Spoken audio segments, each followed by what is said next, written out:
Hey everyone, welcome to Grindforce Gaming. I am Falcon. Thanks for checking us out. Today I wanted to talk about, a concern that I have. Hopefully this doesn't come across as a rant or anything like that. I'm not trying to slam the developers. I'm still very much enjoying the game. I'm particularly loving the strategy that goes into these battles and selecting your fighters and the combo chains. Loving all of it. But I feel, as a free-to-play player, I feel a bit neglected by the developers right now. And on the one hand, I understand some of you right out the gate are saying, well, duh, you're not a paying player, the developers aren't going to care about you. And to an extent, obviously, that's true. The developers are here to make money. We all understand that. But if the developers do not nurture the free-to-play community as well as their whales, then the free-to-play community dies off, and then the whales have nothing to stick around for, and the game dies. So it's really important to maintain a healthy ecosystem from the ground up. Regardless of how much money your players are putting into the game, you want to make the game inviting for all of them. I am very much enjoying the game. I'm loving it, in fact. But I want more, and I want more that I, as a free-to-play player, can access. And right now, that's where Crunchyroll is disappointing us. In regards to the new content that's been coming out, it's catered almost exclusively to those who are willing to pay for it. In fact, let me start here by just showing you my current issue. All right, so take a look at the problem that I have here. Look up on the top of my screen. 38 faction coins and 39 arcade coins are currently sitting in my inventory waiting to be used. On top of that, let me show you my bag. Oh man, look at this. I have 18 B-grade wind invitations, 476 B-grade fragments, and a whopping 664 A-grade fragments. So I'm locked and loaded, ready to get new fighters, but there aren't any. That's the problem. If I were to use these fragments right now, the only fighter that I'm really chasing is Street Poison. Street Poison is the only new fighter that we've gotten in a standard faction. And she's great, but that's it. That's it for free-to-play players. I've been playing really religiously since the game's release. Day one, I've been playing this game hardcore. And so if you look at my Awaken tab here, you can see I've got a ton of copies of fighters just waiting to be leveled up to take them to Triple S.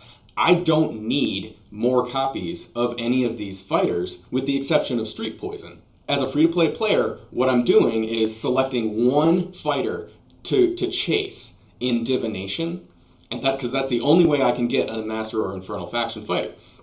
It's going to be through tens of thousands, maybe hundreds of thousands of diamonds and months of time. Basically, since the beginning, I've been working, I've worked on both M. Bison and Jen in Divination. I got M. Bison to double S so that I could unlock his fighting spirit, and I'm working on Jen. He's already double S. He's SS plus. Jen is SS plus. I'm working on getting him to triple S. So I've been doing that since day one in the game. Most of my diamonds have gone toward Divination once I unlocked it. So it's clearly going to be a months-long process to unlock a single fighter in the Master or Infernal faction. And by unlock, I mean really get them to the point that you can use them. That means triple S in my mind. Now, M. Bison is an exception. He operates incredibly well even at lower power levels. But in general, in order for them to be slotted into my lineup, these fighters need to be triple S, like all the rest of the fighters in my lineup. So that means I'm dedicating most of my diamonds toward getting Jen, and it's still going to take me another couple of months, probably another month, I guess, if I were to guess, because I need 4 more copies of him. And on average, it's 25,000 diamonds to get 1 copy.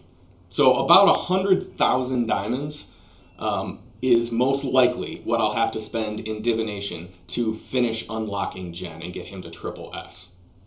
So that is obviously a huge time and resource investment already. This is where we come to my problem. Let's just take a look at the new fighters that we've gotten in the game since release. The first one we saw was Gore Magala Ken. Not only is he an Infernal faction, but he's also an exclusive fighter. So I picked up 2 copies of him in the event. Hopefully that event will come back around and maybe I'll be able to pick up a couple more copies next time he comes around. But as a free-to-play player, it's most likely going to be a years-long project to get Gormagala Ken to triple S and have him be properly usable in my lineup. And that's only if it's possible. We don't yet know how these exclusive events are going to work. Maybe that's all we've got, and if you didn't shell out the money for them in the first place, you're just stuck with whatever copies you were able to get. After that, we had two new fighters at the same time. We had Trendy Cammy, who is a Master Faction fighter, and then thankfully we got Street Poison. Now this is the standard faction fighter that I've been looking for, which gives me something new to work for in the standard faction. I'm getting all of these arcade coins, I'm getting all of these fragments to unlock fighters, and this is who I want to be using it on. But this is the only standard faction fighter we've got, because let's keep going. What were the next ones? We had Fashion Blanca. Now this is kind of a unique case. This is an example of the developers doing it right. Hopefully this stays active for everybody and you can all unlock him by using that 30-day check-in that I saw when I first started playing.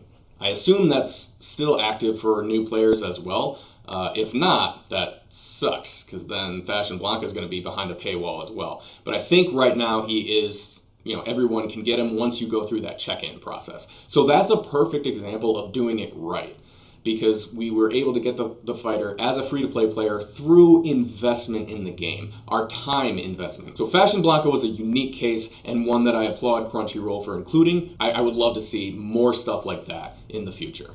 Then the next one we saw was the almighty Akuma. Once again, we were dealing with an exclusive fighter. So not only is he Master Faction, so he's going to be one of these months-long projects to get through Divination. Oh, but he's not available in Divination. He's an exclusive fighter, so he was only available during his event. I got 3 copies of him during the event, and I actually felt pretty lucky. That was a lot better than most people did, it sounds like. But Akuma, of course, not free-to-play friendly, to say the least. Now the game has released 2 new fighters, both of whom I was really excited about. We have Flame Chun-Li, who's just proving to be a powerhouse based on what we've seen in her trials. But she is a legendary, and she's going to be behind a paywall. Hopefully, everyone will be able to use all those invites, assists, whatever they are, to get the discount at least. You can bring her down to, I think it's $30, but it's still $30. As a free-to-play player, I don't intend to put any more money into the game. So if that $30 is the only way to get her, I'm not going to get her. The other new one we got, Vega. I was super excited to see this guy come into the game. He's one of my favorites. He's got the best theme music in Street Fighter 2, which has already some of the most amazing theme music in general. But Vega's in particular, that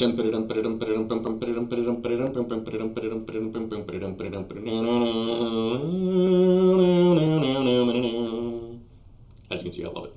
Anywho, great, he looks awesome, but guess what? He's an Infernal Faction. So once again, this is one of those characters that I can't even start thinking about until I've completed my journey with taking Gen to Triple S. Other than Street Poison, free-to-play players have not been given anything new in regards to fighters. I have no problem with Infernal or Master Faction fighters being in the game. In fact, I think it's good to have those high-tier heroes to shoot for in the long term while you work on stuff in the short term. But it should be the exception, not the rule. We should be getting, I would say, 5 standard faction heroes to every 1 Infernal or Master Faction that we get. We as free-to-play players should never be in a position like this, where we have all of the resources that we need to level up fighters, but no fighters to level up. For simplicity's sake, let's say it's 10 times more investment to level up a Master or Infernal faction than a standard faction. And I think that's relatively close, actually. But that would mean that we should be getting 10 times as many standard faction fighters to every 1 Infernal or Master faction. Otherwise, these items are in an imbalance. Like I said, I can't use any of these to get a fighter that I want other than Street Poison. Like, what, I'm going to use all of these and pray that I get a couple of Street Poison out of the deal? No, that's no fun. I want a new fighter. That's why I was holding on to them, because I saw Vega and Flame Chun-Li are coming out. Great, new fighters and a Flame faction. We need a Flame faction hero so bad. Oh, nope, she's a legendary. You can't get her unless you pay $30, and that's only if you get all the assists. If you're free to play, bum out of luck.